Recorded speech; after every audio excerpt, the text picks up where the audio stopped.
Welcome to our YouTube channel BRC Academy Dhole. In the last video we have studied about the non-finite verb. Today we will study about the adverb. So in this video we will know what is adverb and its kind. सबसे पहले हम लोग जानते हैं adverb है क्या, इसका definition क्या होता है और किस लिए ये यूज होता है। तो एडवर्ब की यदि हम लोग बात करें तो एडवर्ब मीन्स ही होता है क्रिया विशेषण। तो adverb tells us the quality of verb. Adverb जो हमें होता है वो किसकी क्वालिटी बताता है, किसको मॉडिफाई करता है, वर्ब को मॉडिफाई करता है। और the other words of the sentence, या वर्ब के अलावा कोई सेंटेंस में वर्ड है to leave the noun and pronoun, noun और प्रोनाउन को छोड़ करके सेंटेंस में किसी और वर्ड्स की विशेषता कोई भी वर्ड बताता है तो वो एडवर्ब भी कहलाता है। जैसे वर्ब की विशेषता तो एडवर्ब बताता है, इसके अलावा एडजेक्टिव की विशेषता बताता है। इस तरह से नाउन और प्रोनाउन को छोड़ करके यदि कोई भी वर्ड हमें सेंटेंस में मिलता है तो उसकी विशेषता बताने का काम एडवर्ब करता है। तो हमने देखा कि adverb tells us the quality of verb, और we can say adverb modify of the verb, verb की विशेषता बताता है। और other words of the sentence to leave the noun and pronoun. और दूसरी भाषा में आप ये कह सकते हो कि वर्ब के साथ साथ ये सेंटेंस में किसी भी शब्द की विशेषता बताता है, किंतु वो नाउन और प्रोनाउन नहीं होना चाहिए। हम लोग जानते हैं, एग्जाम्पल के थ्रू समझते हैं कि ये कैसे बताता है। एग्जाम्पल में हमने पहला एग्जाम्पल लिया हुआ आरती वर्क्स क्विकली। यहां पे quickly is an adverb, quickly यहां पे एडवर्ब है। अब हम ये देखें कि क्विकली किसकी विशेषता बता रहा है, तो we find quickly is telling us the quality of work. ये हमें किसकी विशेषता बताता है, वर्क की। तो work it is an verb, ये इट इज अ वर्ब, ये वर्ब है। इस नाते क्विकली यहां पे वर्ब को मॉडिफाई कर रहा है। हम सेकंड एग्जांपल में देखते हैं, शी इज वेरी ब्यूटीफुल, वह बहुत सुंदर है। तो यहां पे जो ब्यूटीफुल है इट इज एन एडजेक्टिव, ये एडजेक्टिव का काम कर रहा है सी प्रोनाउन के लिए। लेकिन अब जो वेरी वर्ड है यहां पे it is telling us the quality of beautiful. ये हमें किसको क्वालिटी बता रहा है, ब्यूटीफुल का। यानी हम दूसरे शब्दों में कह सकते हैं कि the very adverb is modifying of the beautiful adjective. ये ब्यूटीफुल एडजेक्टिव को मॉडिफाई कर रहा है, इसलिए यहां पे वेरी एडवर्ब का काम कर रहा है। तो वेरी एडवर्ब का काम कर रहा है, लेकिन विशेषता किसकी बता रहा है, एडजेक्टिव की। और इस सेंटेंस में किसकी विशेषता बताया, वर्ब की। इस तरह से जो एडजेक्टिव होता है वो हमें वर्ब या एडजेक्टिव की विशेषता बताता है। आगे हम लोग देखते हैं, नोट हमने कुछ निकाला हुआ है एडवर्ब से। जैसे sometimes adverb modify of the whole sentence, कभी कभी जो एडवर्ब होता है वो पूरे सेंटेंस को मॉडिफाई करता है। और सेंटेंस को जब मॉडिफाई करता है तो जबकि डिफिनीशन में हमने लिखा है कि tells the quality of verb and other words of the sentence, but कभी कभी ऐसा होता है, क्योंकि ये आप it is called the exception, आप इसको एक्सेप्शन भी कह सकते हो। तो एग्जांपल में हम लोग देखते हैं, प्रोबेबली जया इज राइट, शायद जया सही है। तो यहाँ पे जो प्रोबेबली एडवर्ब है ये पूरे सेंटेंस को मॉडिफाई कर रहा है। दूसरा हम लोग देखते हैं, fortunately they did not receive any injury, सौभाग्य से उन्हें कोई इंजरी नहीं हुआ। तो यहाँ पे जो फॉर्चुनेटली है ये पूरे सेंटेंस के लिए एडवर्ब का काम कर रहा है। नोट नंबर 2 में यदि हम लोग ध्यान दें, नोट नंबर 2 के अंतर्गत as we know the adverb does not modify of the noun and pronoun. हमने जब डेफिनेशन पढ़ा ऊपर, तभी हम लोगों ने देखा कि जो एडवर्ब है, साफ साफ शब्दों में डेफिनेशन के अंदर भी हमने आपको बताया कि adverb does not modify of the noun and pronoun. Adverb जो है वो कभी नाउन और प्रोनाउन को मॉडिफाई नहीं करता है, बट कुछ एक्सेप्शंस इसके अंतर्गत भी पाए जाते हैं। कुछ एडवर्ब ऐसे होते हैं जो नाउन और प्रोनाउन को भी मॉडिफाई करते हैं। तो मैं एडवर्ब का डिटेल करने से पहले इसको आपको बता देता हूं। आइए देखते हैं वो कौन कौन से ऐसे एडवर्ब हैं जो नाउन और प्रोनाउन को भी मॉडिफाई करने का काम करते हैं। वो जो एडवर्ब होते हैं वो है even, only, almost, at least, ATC.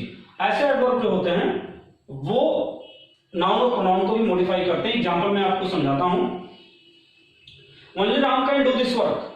इस सेंटेंस में हम देखें तो यहां पे लिखा हुआ only Ram can do this work, केवल राम ही इस कार्य को कर सकता है। तो यहाँ पे जो ओनली है ये एडवर्ब है, लेकिन मॉडिफाई किसको कर रहा है? राम नाउन को।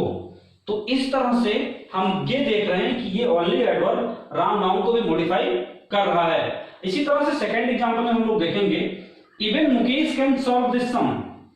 यहां तक कि मुकेश भी इस प्रश्न को हल कर सकते हैं। तो इवन जो है ये एडवर्ब है, बट मॉडिफाई किसको कर रहा है? मुकेश नाउन को।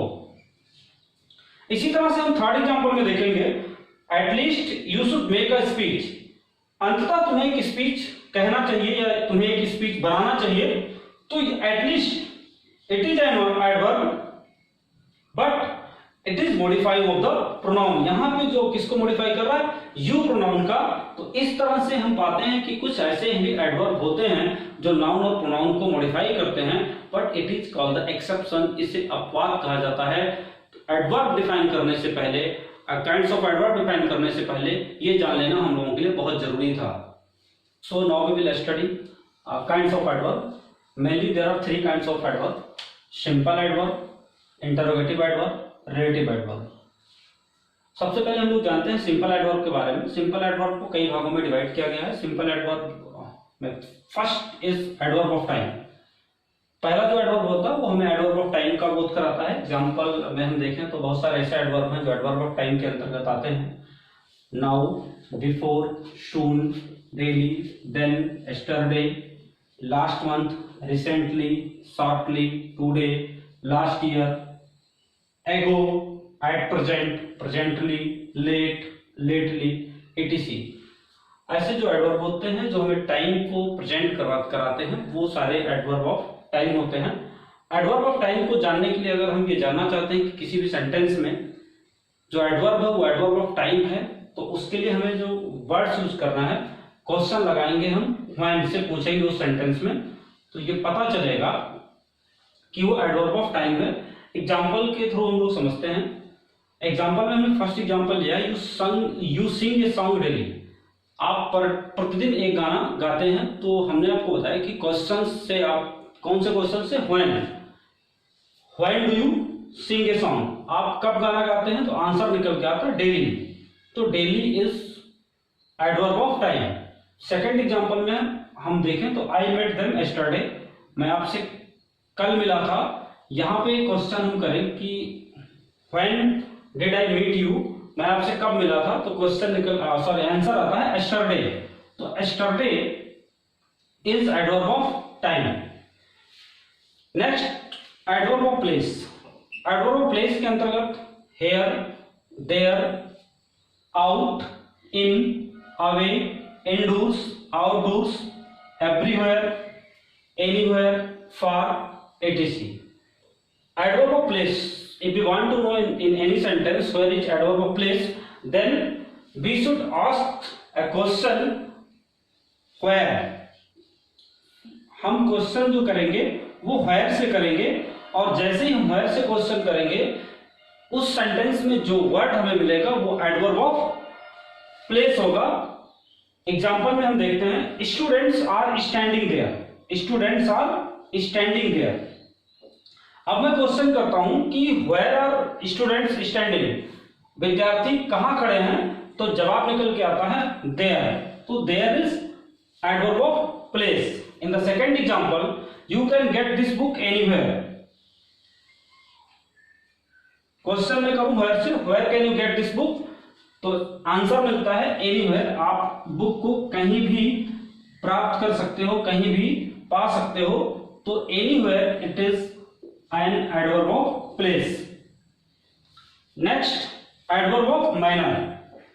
एडवर्ब ऑफ मैनर के अंतर्गत आता hard, well, bravely, slowly, carefully, beautifully, badly, fluently, etc।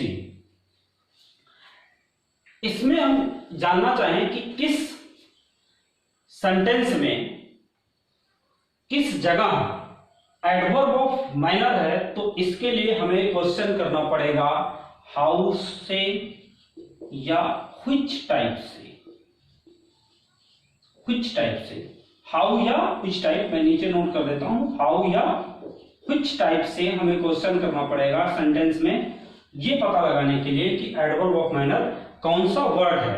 Example में हम लोग देखते हैं, ही वर्क्स हार्ड, वह परिश्रम करता, वह कठिन परिश्रम करता है। तो यहाँ पे which type does he work, वो किस तरह वर्क करता है, तो आंसर निकल के आता है वो कठिन परिश्रम करता, हार्ड। तो hard is adverb of minor. इसी तरह से सेकंड एग्जांपल में, यू गो स्लोली, तो व्हिच टाइप यू गो, तो आता है आंसर स्लोली। आप किस तरह चलते हैं, स्लोली, धीरे धीरे, तो स्लोली यहाँ पे एडवर्ब ऑफ माइनर है। इस तरह से हम आपको बताएंगे एक ही सेंटेंस में कि कहां पे एडवर्ब ऑफ माइनर है, कहां पे एडवर्ब ऑफ प्लेस है। एक सेंटेंस हम राइट करते हैं और उसमें ये देखते हैं,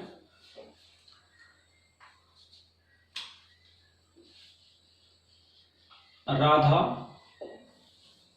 is dancing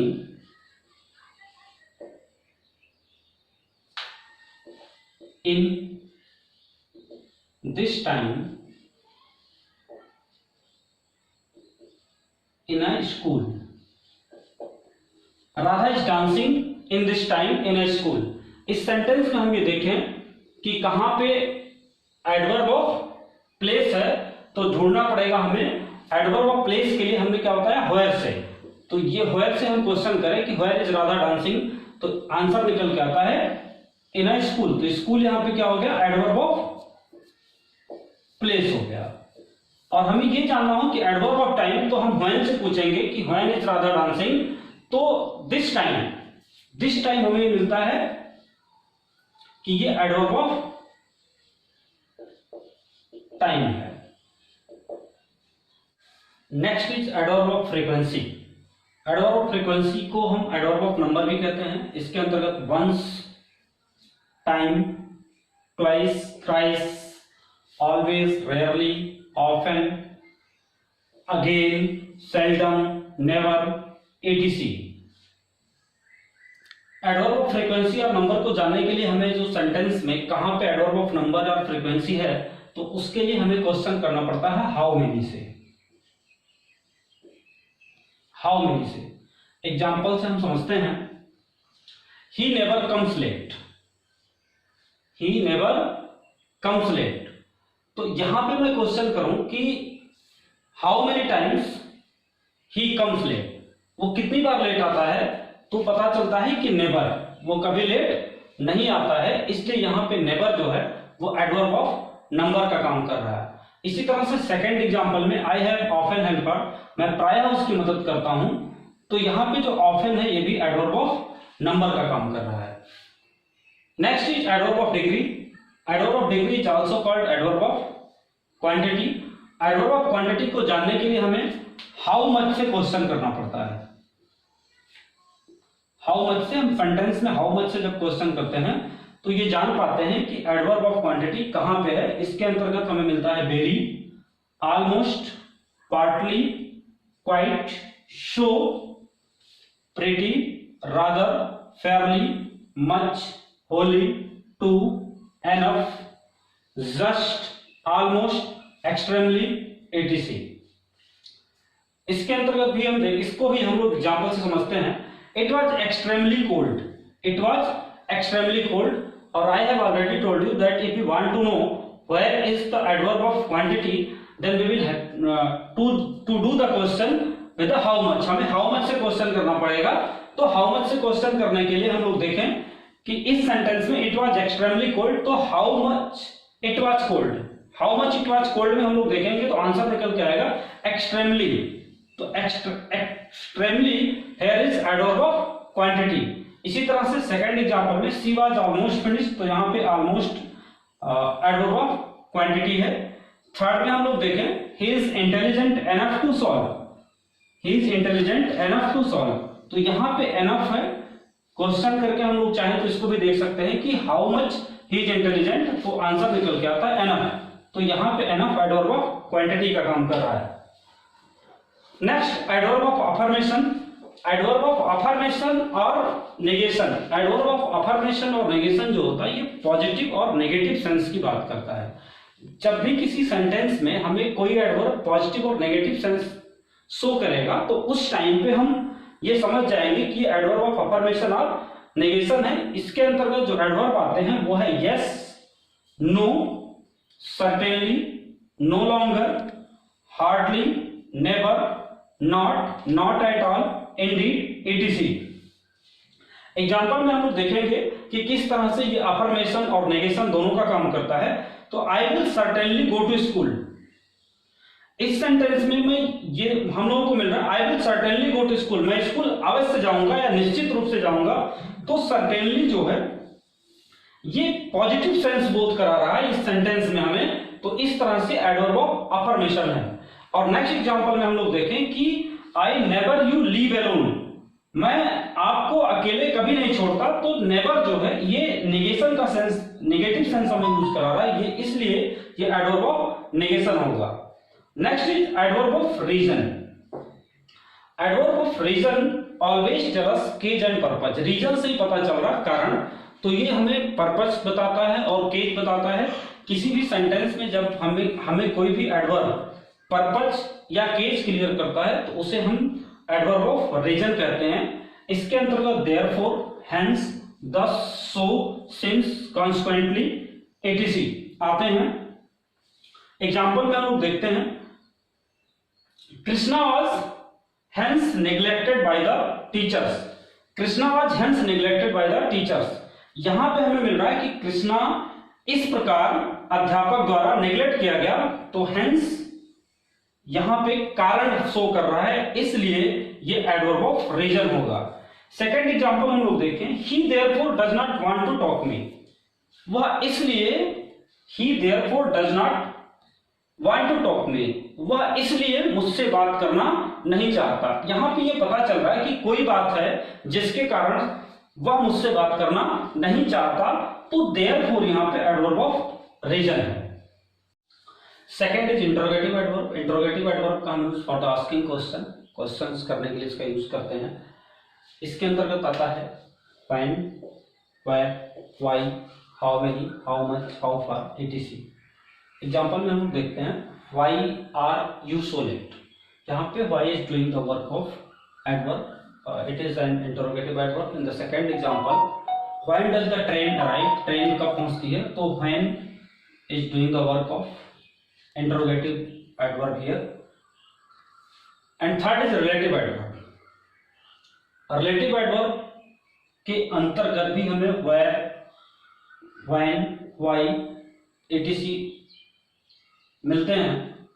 but when interrogative adverb do the work of conjunction, जब interrogative adverb conjunction का काम करता है for the joining of two sentences, दो सेंटेंस को आपस में जोड़ने का काम करता, so it become relative adverb, तो उस समय वो रिलेटिव एडवर्ब हो जाता है। जब इंटरोगेटिव एडवर्ब कंजक्शन का काम करता है और किसी दो सेंटेंस को आपस में जोड़ने का काम करता है, तो इंटरोगेटिव एडवर्ब रिलेटिव एडवर्ब हो जाता है। एग्जाम्पल में हम लोग समझते हैं, आई रिमेंबर द डे, मुझे वो दिन याद है। व्हेन वी फर्स्ट मेट, जब हम लोग पहली बार मिले थे, तो इस दोनों सेंटेंस को, ये और ये सेंटेंस, ये फर्स्ट सेंटेंस और ये सेकंड सेंटेंस, इन दोनों सेंटेंस को आपस में जोड़ने का जो काम कर रहा है, क्लास का काम व्हेन कर रहा है, इसलिए यहाँ पे व्हेन रिलेटिव एडवर्ब है। इसी तरह से नेक्स्ट एग्जांपल में देखेंगे, दैट इज द टेम्पल, यह वही मंदिर है, where we met for the first time, जहां पे हम लोग पहली बार मिले थे। तो फर्स्ट सेंटेंस और सेकेंड सेंटेंस, ये दोनों सेंटेंस को आपस में जोड़ने का काम कर रहा है, तो यहाँ पे व्हेयर रिलेटिव एडवर्ब है। आज के वीडियो में सिर्फ इतना ही। नेक्स्ट वीडियो में हम लोग पढ़ेंगे अबाउट द प्रीपोजिशन। यदि आपको कोई प्रॉब्लम होती है, then you can comment in our comment box, like our channel and subscribe it so that you can get more videos. Thank you so much.